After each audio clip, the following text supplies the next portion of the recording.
pulau di Indonesia memberikan pesona serta keindahan tersendiri yang belum tentu bisa ditemukan di tempat lain. Untuk mempermudah pengelompokannya, dibagilah menjadi beberapa bagian dan salah satunya bernama kelompok Sunda Kecil. Kelompok Sunda Kecil ini meliputi pulau yang berada di sebelah timur Pulau Jawa yaitu Bali, Nusa Tenggara Barat dan Nusa Tenggara Timur. Jika mendengar ketiga pulau tersebut pasti yang terlintas di benak kita yaitu keindahan pantainya. Padahal kenampakan alam yang mereka miliki tidak hanya pantai atau dataran rendah saja, namun juga terdapat kenampakan alam lain seperti gunung. Jika sebelumnya telah dibahas mengenai gunung di Bali, kali ini kita akan membahas gunung yang terdapat di Nusa Tenggara beserta penjelasannya. Ada gunung apa saja? Mari kita simak. Number 1. Gunung Rinjani. Siapa yang tidak kenal gunung yang satu ini?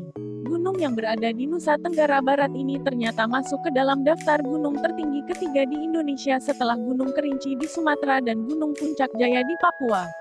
Tinggi Gunung Rinjani mencapai 3.726 meter di atas permukaan laut dan cukup mendominasi Pulau Lombok di bagian utara. Maka tidak heran jika setiap tahunnya banyak pendaki yang berasal dari dalam maupun luar Indonesia untuk berkunjung serta menikmati keindahan Lombok dari atas puncak Rinjani. Jika berhasil sampai di atas puncak Gunung Rinjani, bisa dilihat di bagian barat terdapat kaldera yang cukup luas yang berukuran 3.500 x 4.800 meter yang terbentang dari arah timur hingga barat. Di kaldera ini terdapat segara anak yang begitu mempesona yang memiliki luas sekitar 11 juta meter persegi dan kedalaman 230 meter. Pesona keindahan segara anak ini pernah tergambar pada pecahan uang 10.000 yang pernah dikeluarkan oleh Bank Indonesia di tahun 1998. Number 2. Gunung Kelimutu. Keindahan dari Gunung Kelimutu sudah tidak diragukan lagi keberadaannya. Gunung Kelimutu berada di Kabupaten Ende, Flores, Nusa Tenggara Timur, memiliki tinggi sekitar 1.639 meter di atas permukaan laut. Nama Kelimutu sendiri berasal dari dua kata yaitu, Keli, yang artinya gunung dan, Mutu, berarti mendidih. Yang menjadi daya tarik dari Gunung Kelimutu ini yaitu terdapat 3 danau yang terbentuk dari letusan Gunung Kelimutu beberapa waktu yang lalu. Masing-masing danau memiliki warna yang berbeda yaitu merah, biru dan putih. Seiring berjalannya waktu danau-danau tersebut juga mengalami perubahan warna. Menurut kepercayaan masyarakat setempat, danau 3 warna tersebut merupakan tempat tinggalnya para roh yang telah meninggal. Selain itu mereka juga percaya jika danau mengalami perubahan warna, penduduk sekitar harus memberikan sesajen untuk diberikan kepada para arwah orang yang telah meninggal. Number 3. Gunung Tambora. Gunung Tambora memberikan catatan tersendiri bagi perkembangan sejarah di dunia. Bagaimana tidak, saat meletus di tahun 1815. Abu yang berasal dari dalam Gunung Tambora menyebar hampir ke seluruh dunia bahkan suhu udara mengalami penurunan antara 0,4-0,7 derajat Celcius sebab sinar matahari terhalangi oleh debu selama beberapa hari. Dampak lain yang dihasilkan yaitu kelaparan akibat gagal panen serta penyakit jika ditotal seluruh korban akibat letusan Gunung Tambora baik langsung maupun tidak langsung sekitar 71.000 hingga 100.000 jiwa.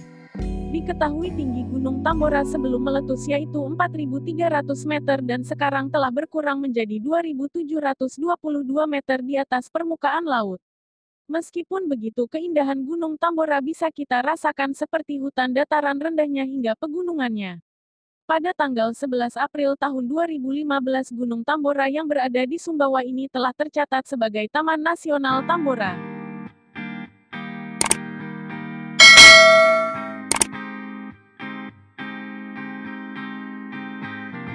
Number 4. Gunung Sangeang Api. Gunung Sangeang Api berada di sebelah timur Laut Sumbawa di Laut Flores dan masuk di kawasan Pulau Sangeang yang secara administratif termasuk wilayah Kabupaten Bima, Nusa Tenggara Barat. Gunung Sangeang Api yang memiliki 2 kerucut vulkanik yaitu Doro Api dengan tinggi 1949 meter dan Doro Mantoy yang memiliki tinggi 1795 meter, termasuk gunung berapi paling aktif.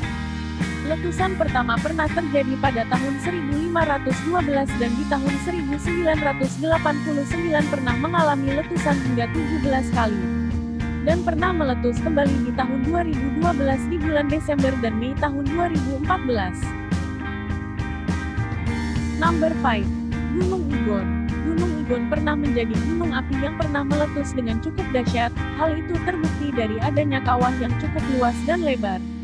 Gunung Igon berada di wilayah timur Maumere atau sekitar 30 km dari pusat ibu kota, Pulau Flores, Nusa Tenggara Timur. Letusan dahsyat terakhir pernah terjadi di tahun 1925 dan pernah meletus lagi di tahun 2008, dan sempat dinaikkan ke level siaga pada tahun 2016 lalu akibat menaiknya aktivitas vulkanis. Meskipun terdaftar sebagai gunung berapi aktif, Gunung Igon masih mempunyai daya tarik tersendiri bagi para pecinta alam yang ingin mencoba mendaki gunung tersebut. Dengan tinggi mencapai 1.703 meter terdapat dua jalur pendakian jika ingin mencoba mendaki gunung ini. Pertama melewati posko pengamat Gunung Igon dan yang kedua melalui Desa Blidir.